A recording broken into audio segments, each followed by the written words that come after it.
سبحان الله حمدا لله لا إله إلا الله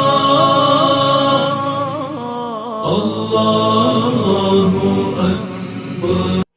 بسم اللہ الرحمن الرحیم. السلام علیکم ورحمۃ اللہ وبرکاتہ. جیسا کہ آپ سب جانتے ہیں، پچھلے سال کی طرح اس سال بھی ہم لوگ کووڈ کی ویو سے گزر رہے ہیں. یہ دوسری ویو پہلی ویو سے زیادہ جان لیوا ثابت ہو رہی ہے، اور عید بھی ہے، تو ہمیں شریعت کے مطابق عید کی نماز بھی ادا کرنی ہے اور اپنی جان کی حفاظت بھی کرنی ہے.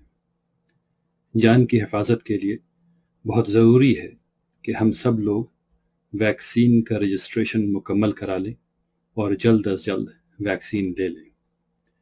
دوسری بات، کووڈ سے بچنے کی تمام صورتوں کو قائم کرنا چاہیے، جس میں سب سے پہلے تو اگر گھر سے نکلنے کی ضرورت نہ ہو تو حتی الامکان گھر میں رہا جائے اور کووڈ کے وائرس سے بچا جائے.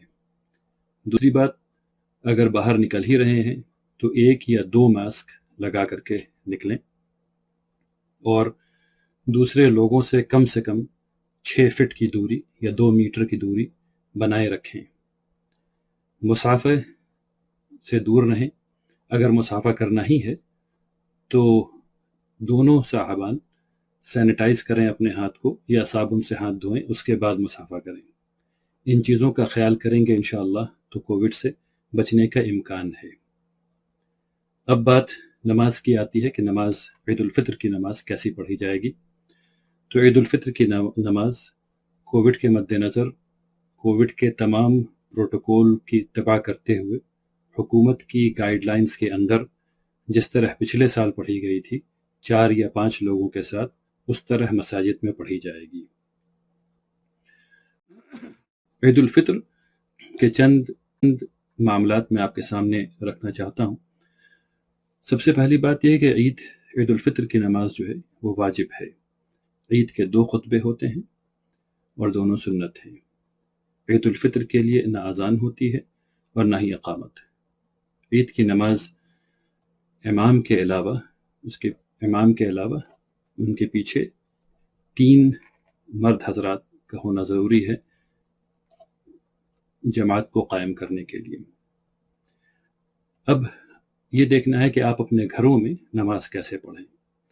تو نماز جیسے پڑھی جاتی ہے ویسے پڑھی جائے گی، یعنی کہ آپ اگر جماعت کے لائق آپ کے گھر میں افراد ہیں تو پھر آپ جماعت قائم کریں گے اور 6 زائد تکبیرات کے ساتھ آپ نماز پڑھیں گے، اور اس کے بعد دونوں خطبہ دیا جائے گا.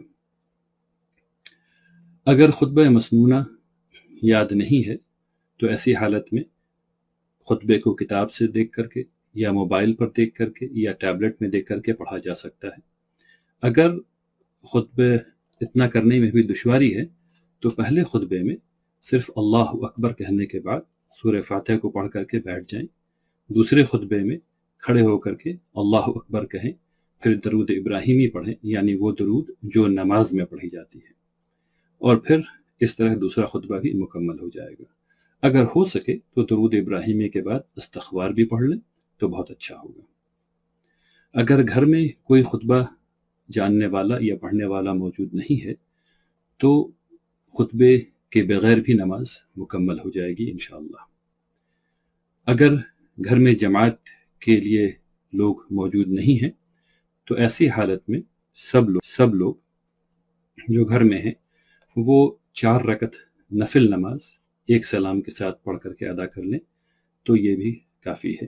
آپ کو یہ جاننا چاہیے کہ یہ 4 رکعت نفل نماز عید کی قضا نہیں ہے یا عید کا بدل نہیں ہے، کیونکہ عید کی نماز کی نہ کوئی قضا ہے نہ کوئی بدل ہے.